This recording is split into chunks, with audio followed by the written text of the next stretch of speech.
Welcome to Power for Living, a broadcast brought to you by the Orchard Knob Missionary Baptist Church, located at 1734 East 3rd Street in the city of Chattanooga, Tennessee.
Claim you to be the Lamb of God.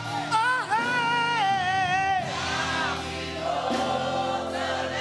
Ooh, oh, precious Lamb of God. Yeah.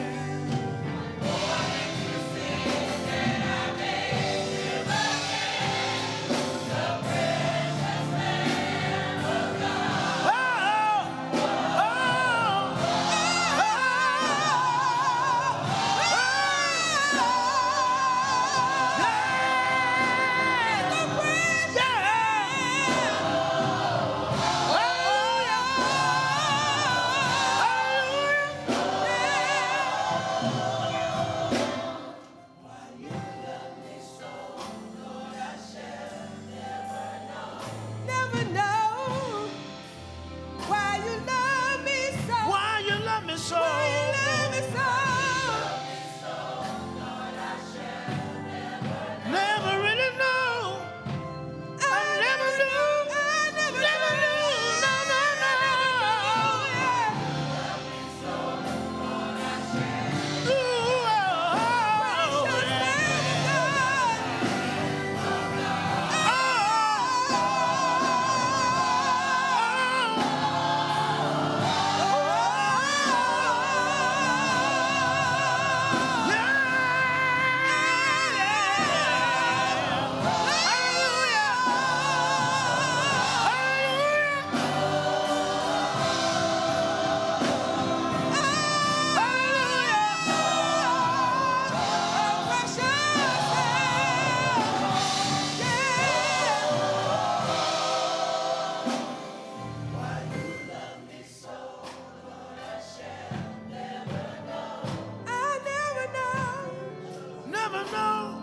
never know, never know, never know.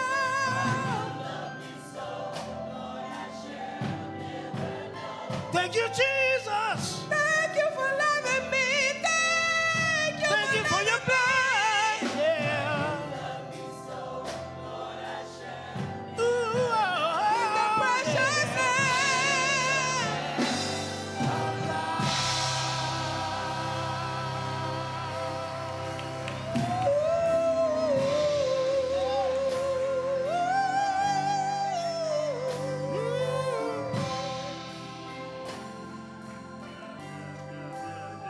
thank you, Jesus. Thank you, Lord, for loving me. Thank you for your blood. Thank you, Lord, for being a precious Never knew. Why you love me so? Why you shed your blood for me? Precious Lamb. Upon Calvary. So, Lord, I shall never knew. I never knew. I never knew. No, no, no. Ooh, oh, Precious Lamb of God. Hallelujah. It's always good to see that sister and brother dynamic duo grab the microphone. What a blessing. If God had given me that gift, I'd still be singing. Matthew chapter 1, verse 18. This morning I'll be reading from the King James Version. I'm usually reading from the NIV or another translation. But this morning I just like the flavor of the King James on this particular piece of scripture. Commencing with verse 18 of chapter 1. Now the birth of Jesus Christ took place in this way. When his mother Mary had been betrothed to Joseph, before they came together, she was found to be with child from the Holy Spirit. And her husband Joseph, being a just man and unwilling to put her to shame, resolved to divorce her quietly. But as he considered these things, behold, an angel of the Lord appeared to him in a dream, saying, Joseph, son of David, do not fear to take Mary as your wife, for that which is conceived in her is from the Holy Spirit.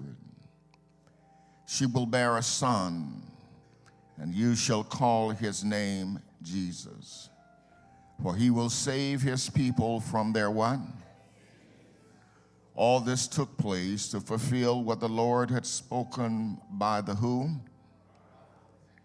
Behold, the virgin shall conceive and bear a son, and they shall call his name what?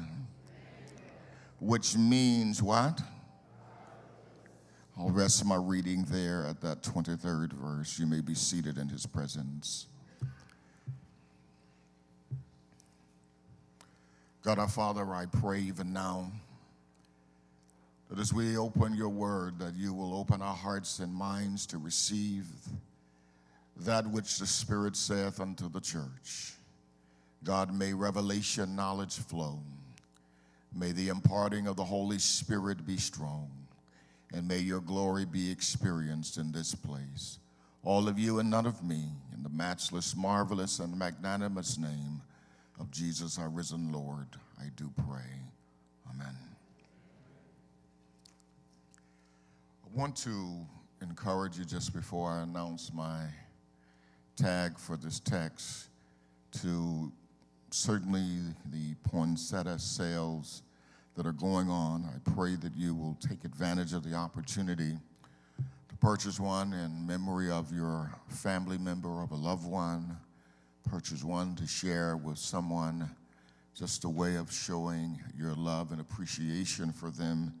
A number of them have been pre-ordered, so we're certainly asking for your support with those sales. No, you may not have heard it earlier as much as we wanted to get it out there, but I want to reemphasize that and encourage your support. And immediately after service, if I could just have a brief moment with members of the Pastoral Installation Committee, if you could just remain for just a moment and meet me down front. It won't take but 30, 45 seconds, and I'll let you go Christmas shopping. Today I want to talk about, tag this text with a title. I thought the text itself was a really good title itself. I want to tag it with the Christmas story, God with us.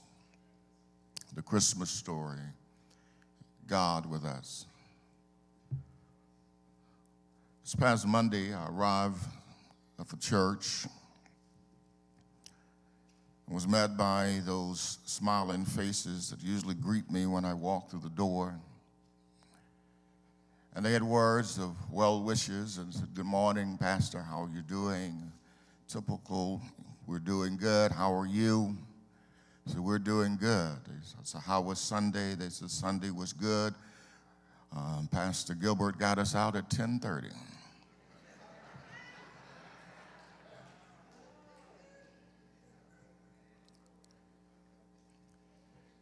I'm not in competition today, but it was a good morning.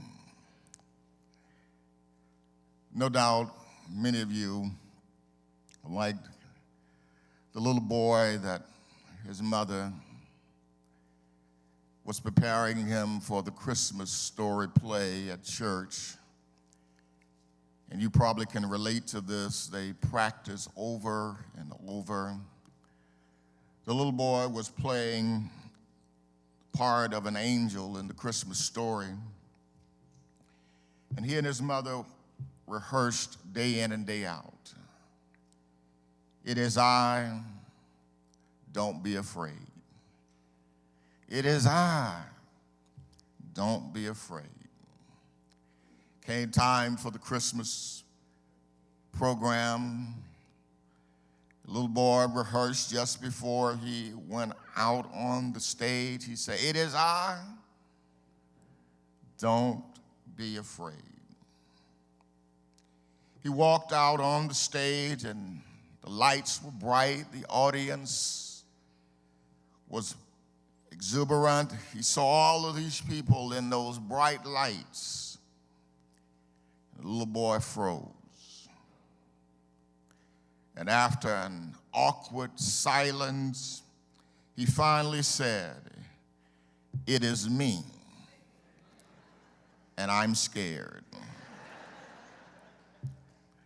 The question before us this morning is, are you like that little boy?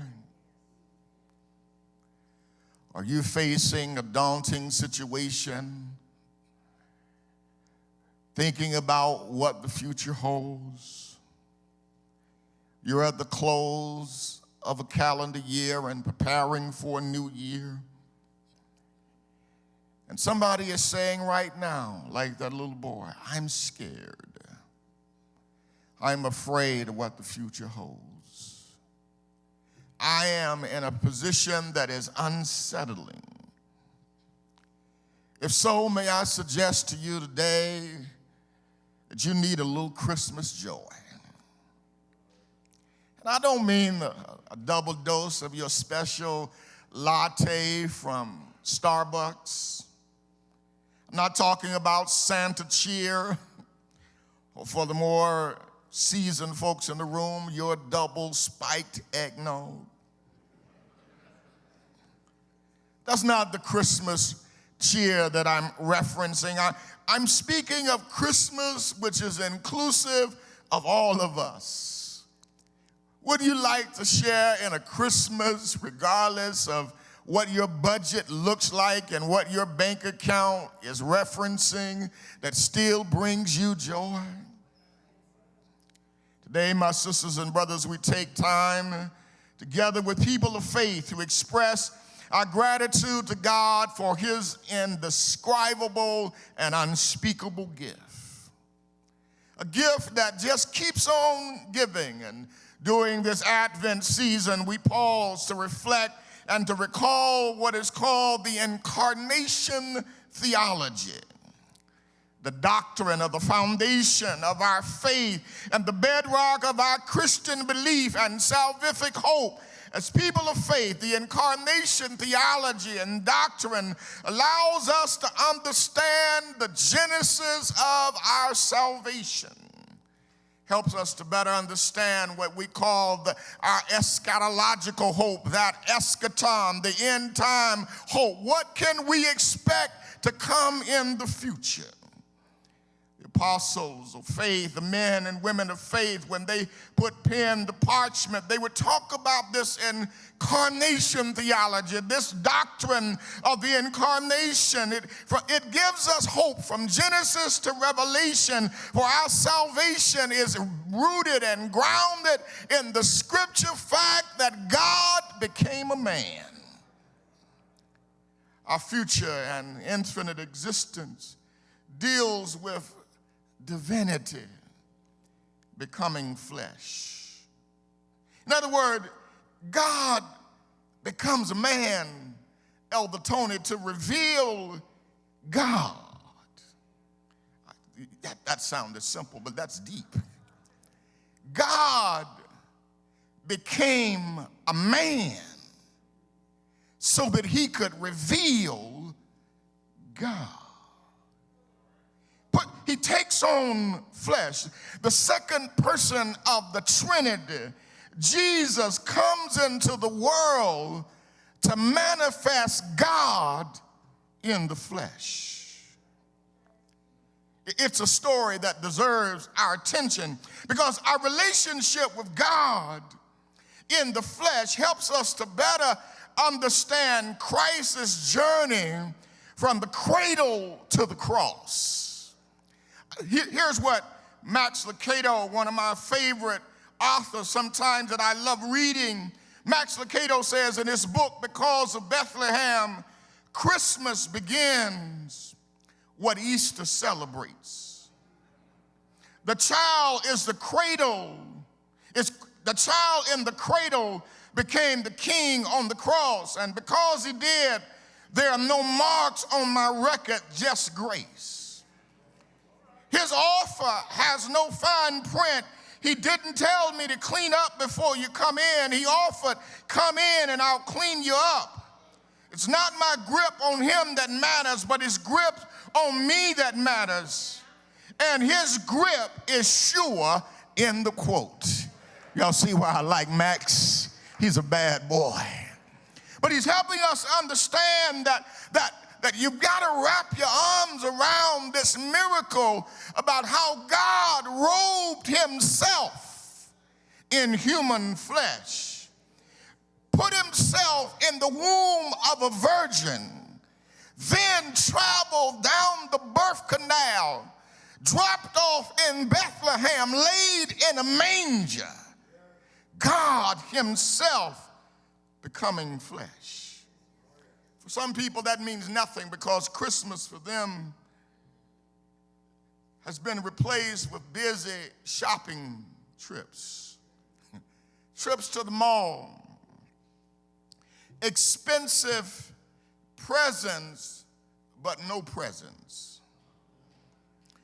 That's what Christmas means for some folks. Lights on the Christmas tree for some have overshadowed the bright starlight that shine in Bethlehem that guided the wise men to the Christ child. For many, Christmas is the expensive gifts wrapped under the tree, and those gifts have crowded the message of the one wrapped in human flesh and left in a feeding trough.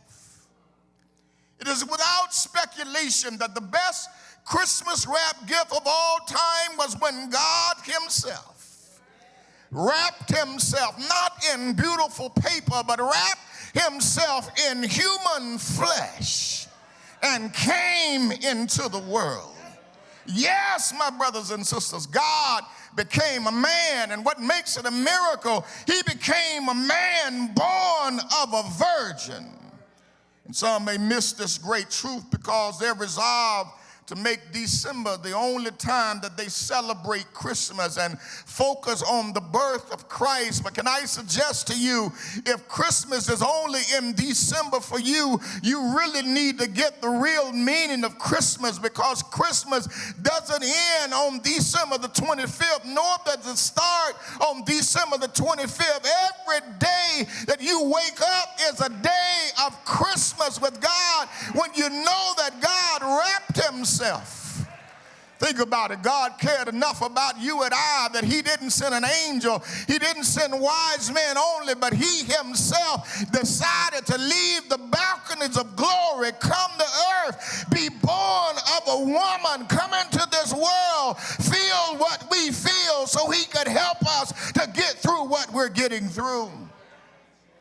And so the Christmas message is about that great interruption. It's what it was about, Elliot. God sent a divine interruption. He says, he tapped humanity on the shoulder and said, pardon me, but I have an interruption. Pardon me, it's an interruption, and it's taking place in the womb of a virgin. Her husband don't understand it, but the work that's taking place is of God. God had this divine interruption. Time for a moment interrupted by eternity. Divinity interrupted by carnality, and heaven interrupted earth for the first time because this babe was being born in Bethlehem. God became a fetus. God wrapped in flesh. Let's look at Matthew's account. I like Matthew's account of this because he's not like that scholarly, lofty John. If you read John's gospel of this account, John is deep. He's a theologian of himself. John he no doubt went to the Ivy League seminary. and he wanted to impress his readers. So John gives us a top-down view, but Matthew says, well, since John, you're preaching to the silk stocking folk and they can get that. He said, but let me give folks a bottom-up view, because every now and then you got to start at the bottom and go to the top. But John said, let me start at the top and come to the bottom. You remember John. John said, in the beginning was God. That's deep. He says, and the Word was God, and all of this. And he said, and there was no God without him being God. And everybody's trying to, how does that fit into Bethlehem? John said, if you understood it, he says, John says, what I'm really trying to tell you, the Christmas story didn't start in Bethlehem, but it started with God in glory. He says, that's what I'm trying to get you to see. Matthew says, well, he says, I know John gave it to you one way. He said, but let me give it to you another way. He says, I want to share it to you from a bottom-up view. I want to start it with a virgin in Bethlehem, a virgin in Galilee who walked through Palestine, who got pregnant but knew no man. I want to show you that she was a virgin, that she didn't know a man. She was not involved with anybody, but the Holy Spirit overshadowed her, and all of a sudden she's now pregnant. And there are folks that, well, I don't understand that. And Jesus is simply saying, if you could get Matthew's story, it helps you to understand that it all started in humility. He says what he's trying to show us, that God does more with humility than with anything else you can imagine. He takes a girl of humble beginnings, not in a royal palace, but a teenage peasant girl, allows her to be the carrier for the Son of God in a lowly place, sends nasty, stinking, smelling shepherds to welcome him in. And he's born and laid in a place where animals are burping around him. And yet, he is the Son of God. He's God in flesh. You would have thought that God's Son, the Savior of the world, would have come a different way, but God chose to come in this lowly manner to suggest to us that no matter how low you are in life, if God gets involved, he can take you from the lowest point to the highest point. So I'm only at my first point. We won't make 10:30. The first lesson I want to share that the text teaches is the primary cause of the virgin birth. What necessitated it, Pastor? Can we just have a dialogue, a colloquial? Classes in session. What's the primary cause, Doc? Well, as I examine the evidence of the text message that Matthew sent to me, this is the primary cause of the situation. The primary cause was that mankind had been infected by this pandemic called sin. And as a result, the prophets, kings, the judges, everybody had gone through it like Humpty Dumpty, trying to put it back together again, but it was marred. All because a brother by the name of Adam messed it up. Adam messed it up. Remember, the primary cause of the virgin birth is to correct what Adam messed up. What happened here, we were on social media today, and prior to God wrapping himself in flesh, he and Adam enjoyed a walk every day.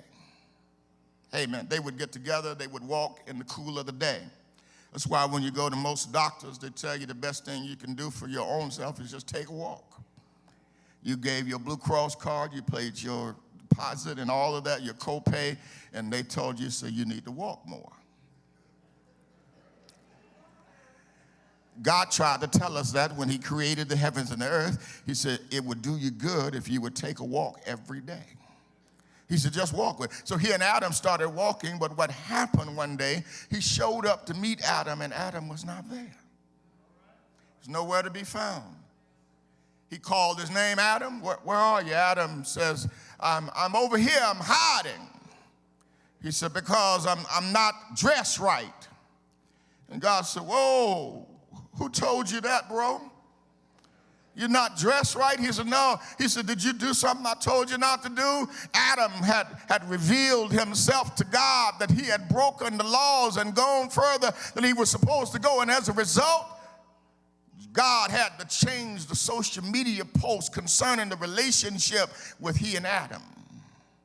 They had a good relationship prior to this, but he had changed the social media posts and Facebook and Instagram and all of the other social media and TikTok had as status complicated. Adam and God were now in a complicated relationship. God and Adam couldn't walk together because there was something that had interrupted them and created this great distinction. And all of a sudden, man now had enmity. That was a division. That was this enmity between God and man. And God is trying to say, and here it is in heaven, there's a conversation taking place, and all of a sudden there is this idea that Jesus, the second person of the Trinity, raises the idea, if you give me a body, I'll go down and do what Joe Biden didn't do for some folk who were expected. I'll pardon them. I'll give a pardon to everybody. If you give me a body. He said, the reason I need a body, this is deep. He said, the reason I need a body is because I need an earth suit. Because in the earth realm, you live in the flesh. He said, and since I'm leaving the balconies of glory to go into the earth, I need the kind of equipment that causes me to live in earth. He said, but I don't just need an earth suit just for the sake of an earth suit. He said, but I need to represent both God and man. He said, if you don't mind, the only way we can get back together is that I need to be 100% God and 100% man. He said, that's the only way I can do it, because I need to 100% feel what man feels. And I need to 100% feel what you feel, because if I don't, if I'm only 50-50, I'm going to end up in a compromising situation. So if I can be God and man in the same body, I'll do it. He said, because he said, I got to be God and man. He said, I've got to keep myself focused so that I see it from your perspective. But I also have to be human enough to know how to deal with it from a human perspective. And I don't want you, because you're God, to stop me from doing something for the sake of doing it, but let me live. I'm not a robot. I want to be human. He said, I want to feel what they feel. He says, so their record is blemish. He says, well, let me give the message to Mary and Joseph. He says, a virgin's going to conceive. You're the virgin, Mary. You're going to bring forth a child. You and Joe going to call this name not Joseph Jr.,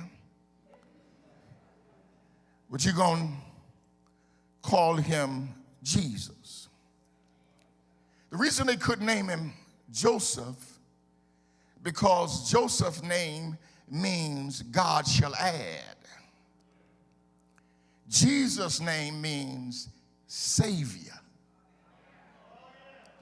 He says, and what the world needs is not more stuff, but they need a Savior. He says, so I'm going to give you his name. His name embodies what he's come to do, and that is to save.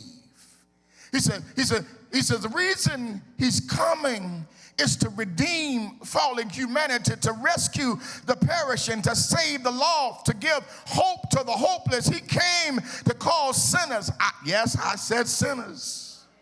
He came to call folk like you remember her from the story in Old Testament time, Rahab. She was a prostitute, but he came to call her. He came to call, y'all remember David. Y'all like David the king, but he came to call folk like David who had some blemishes on his records. You remember David, he cheated on his wife with another man's wife and then had the man killed because the man found out he had been with his wife.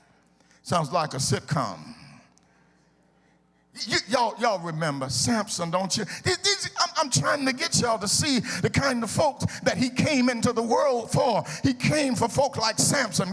Y'all know Samson. He slept with a prostitute, ate honey that came from an animal's carp, and fell in love with a woman named Delilah who was not his wife. Despite spending the night at her house night after night, he lost his strength when she cut his hair in her lap. Y'all know him, don't you? He came for sinners. For y'all may not remember some of those folks, so let me see if I can call some. Y'all remember Peter, don't you?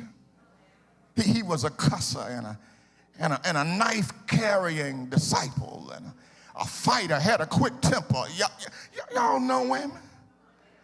Some Peters right in here today. Y'all know him?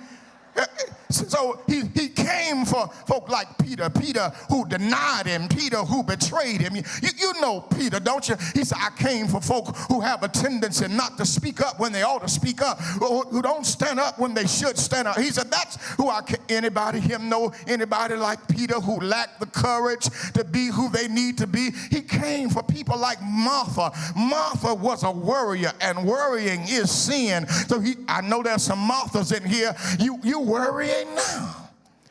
Worrying about what time pastor gonna get through so you can go finish your shopping. You worrying about what's gonna happen next week. Worrying about how your child's gonna get through this. You gotta stop worrying, because worrying is a sin. You gotta learn how to know that Jesus came to stop you from worrying. He came to help you to understand that I'm God with you, and if I'm with you, I'll get you through what you're going through.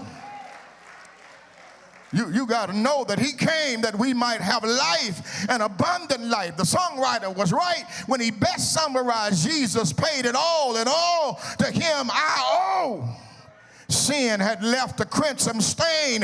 He washed it whiter than snow. Can I tell you, Christmas is about salvation for everybody. Some folk, not everybody gets a gift at Christmas when you celebrate it the right way. When you know that Jesus didn't just come for the rich and the poor. He came for everybody. He brought humanity a gift that nobody else could bring.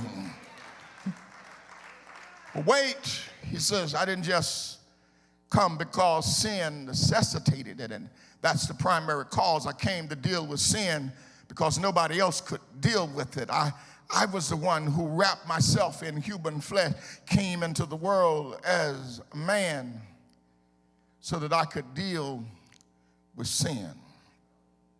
He says, but Pastor, tell him the Christian story also highlights the proximity of our help and helper.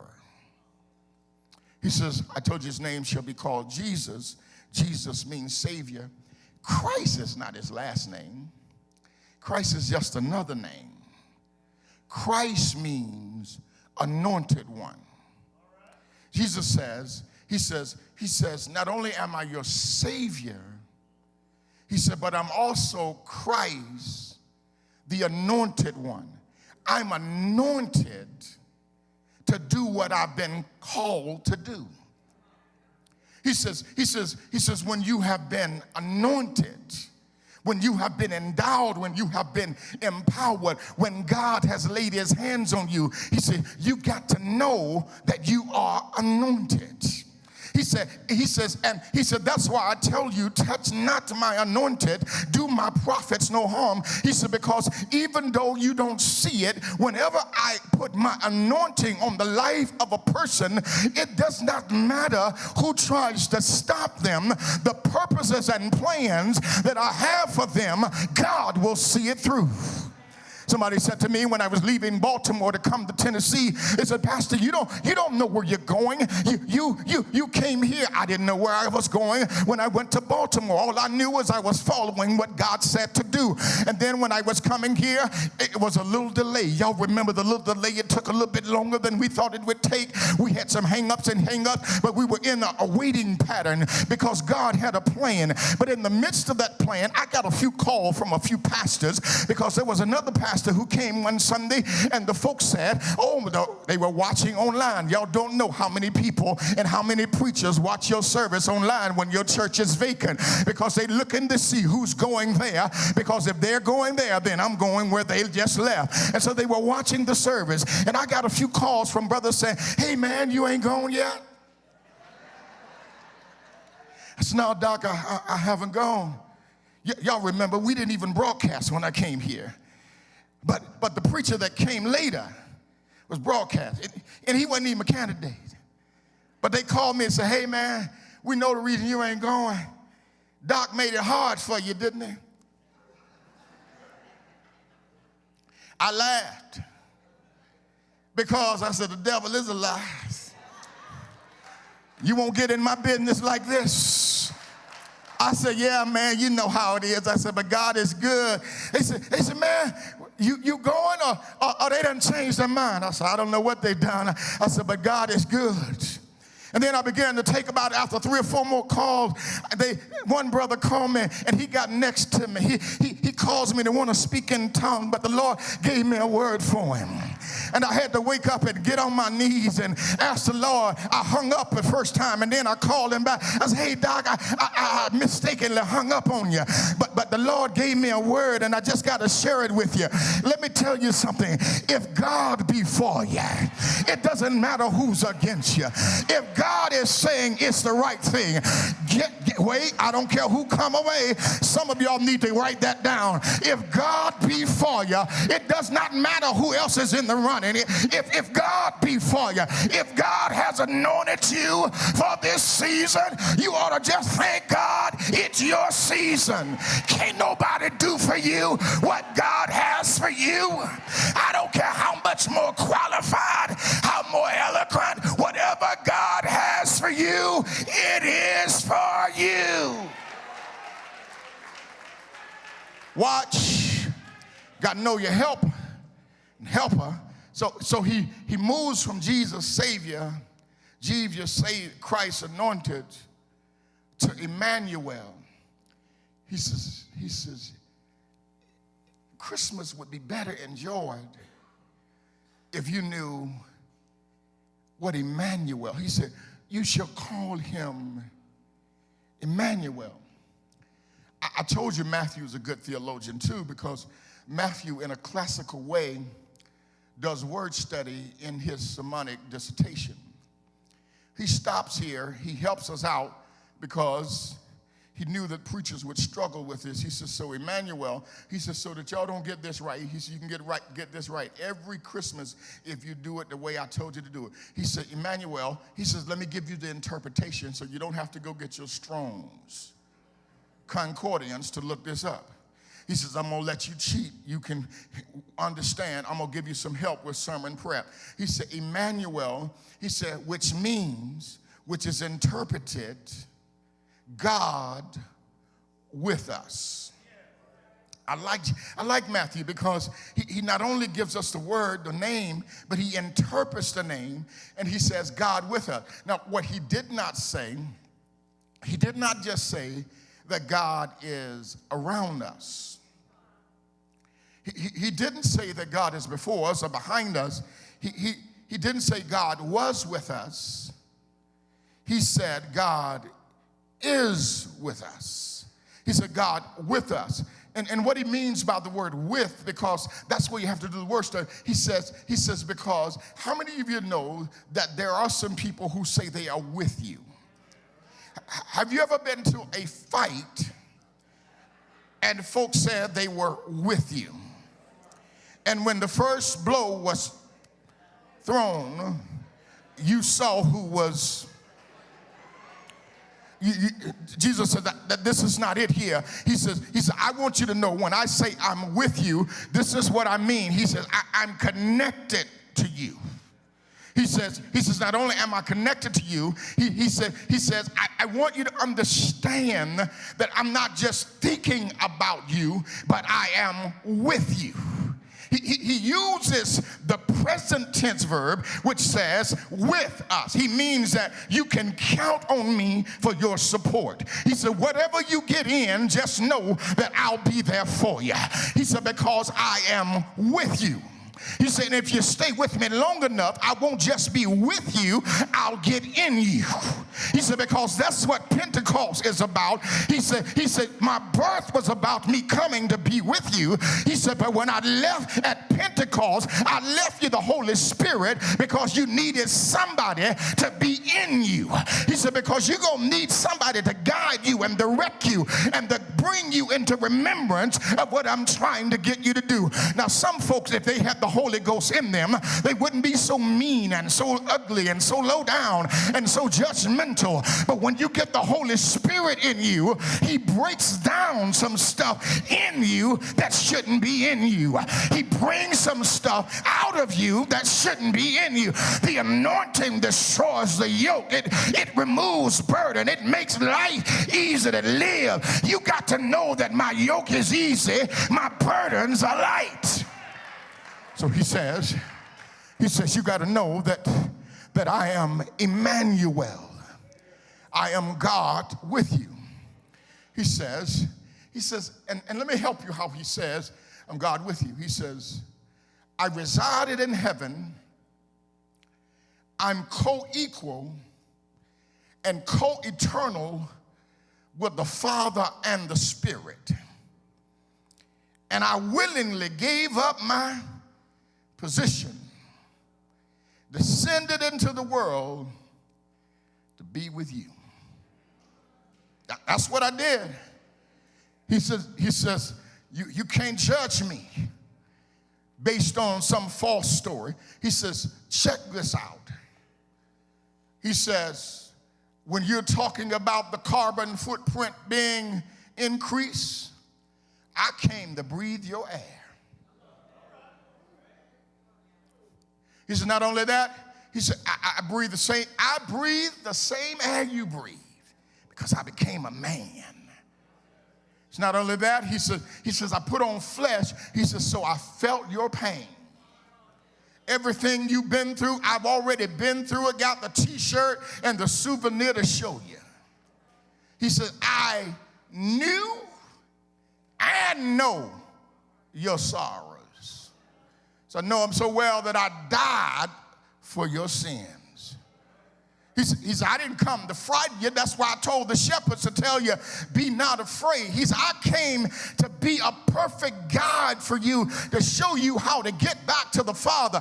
I came to tell you that if I can get back here, you can too. He said, the reason I know you can get back here is because I've come back here and I'm sitting at the right hand of the Father interceding on your behalf. But I want you to know that before that, I've been through what you are going through. He says, as a matter of fact, everybody who met Jesus had a testimony. Everybody. That's why he tabernacled down here for a little while, and people who met him, y'all remember Thomas, don't you? He was a doubter, and he met Jesus after the resurrection, and he cried out, this is his testimony, my Lord, my God, cried Thomas, I have seen the Lord. Mary Magdalene said, we have seen his glory. All of this. You remember the men who were walking after the crucifixion on Good Friday? he meets them on the Emmaus Road. They're walking along the road. All of a sudden, he walks up and joins them. He said, why y'all so disappointed? They said, man, you don't understand. The one we thought was going to help us, deliver us from the Roman government, they killed him on Friday.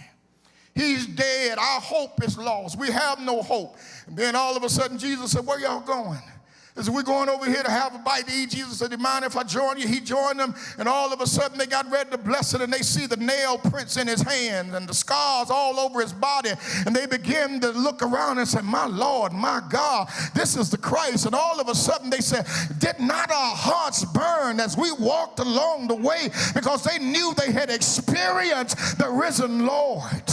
My brothers and sisters, you've got to know that there are so many testimonies of people when they meet the Lord, their testimony changed. Paul, when he met it, he said, I'll tell you something about him. He says, no man can separate you. Nothing is able to separate me from the love of God. Christmas, my brothers and sisters, is not about the Christmas present. It's not about Santa. It's not about all the other things that we make it about, but it's about the perpetual presence of Christ being in our lives. He's the light that shines every day, not just Christmas Day. He's the light that keeps on shining. He's the light that keeps on giving. He's the tree that is good. He is the tree that never dies. And then he says, I want you to know that I'm with you always. And the last commandment he gives to his disciples is he picks back on it. He says, lo, I am with you always, even to the end of the age.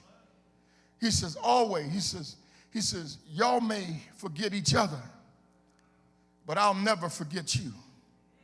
He says, God made us.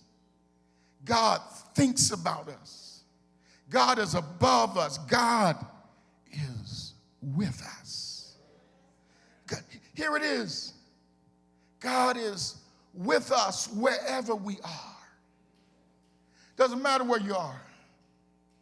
When you're in the kitchen and the meal barrel is running low, God is there. If you're on a plane and turbulence is in the air, God is there. He breathed our air. He walked this earth. God is with us. And we need that message today in ancient times when terrorism is everywhere, when terror is on the rise and violence hangs over our head, and there are the dark clouds of war rumors all around us, images of the news with senseless killings. We need to know that in the midst of all that we're going through, that we are inadequate, but God is with us. And while you're staying up like the shepherds, the Bible said the shepherds were in the field watching their flocks by night. Some of us are staying up every night watching our 401k stock by night. But can I suggest to you that when God is with us, you can go to sleep at night. You can rest in peace because God will take care of you. Brothers and sisters, I don't care how much money you make. There are different salary ranges in our church. Some people make a lot of money. Some people just make money. But I look out here today. Here's a brother in a red suit. Clean. Here's a brother in a red sweater. Clean. You can't look at them and tell just by what they're wearing how much they make.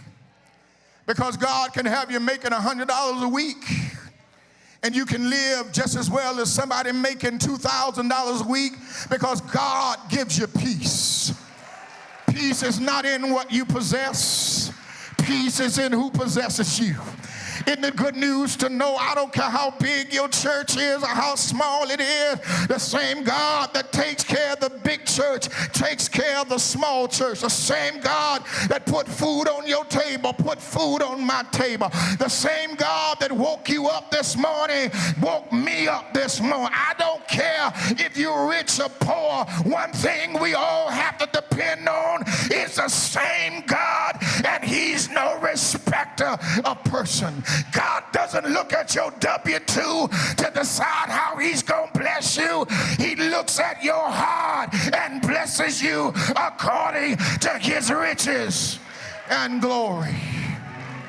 I thank God that he knows how to do it. I thank God that he's with us. The Bible says we have not a high priest which cannot be touched with the feelings of our infirmities. The last thing, and I gotta go, he gives us a portrait of a high priest. And what he's talking about in the high priest, he's not just a high priest, but he's a different kind of high priest. He is a sympathetic priest. He knows our needs. Christmas in Jesus' eyes is about understanding who he is in Emmanuel. Somebody is hurting right now because they can't celebrate Christmas the way they desire because their money is funny and the change is strange. But I stopped to tell you one thing we have, and that is the gift of Emmanuel, God who sympathizes with us.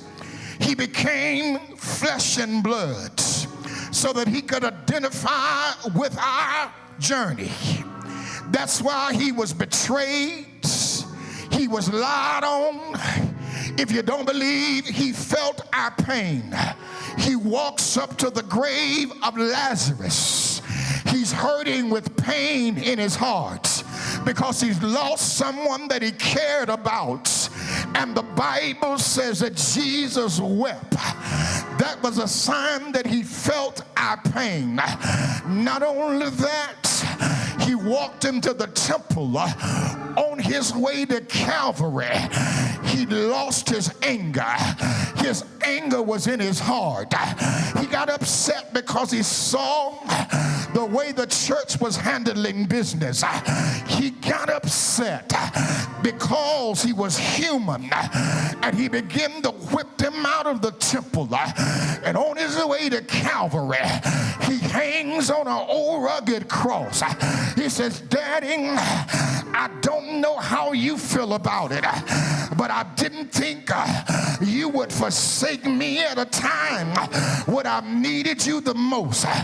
As a son of man, he felt a withdrawal from the hand of God, but as a son of God, he felt the strength to keep going.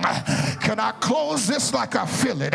He said, "I've got to die, because if I don't die, they'll say I missed out on something."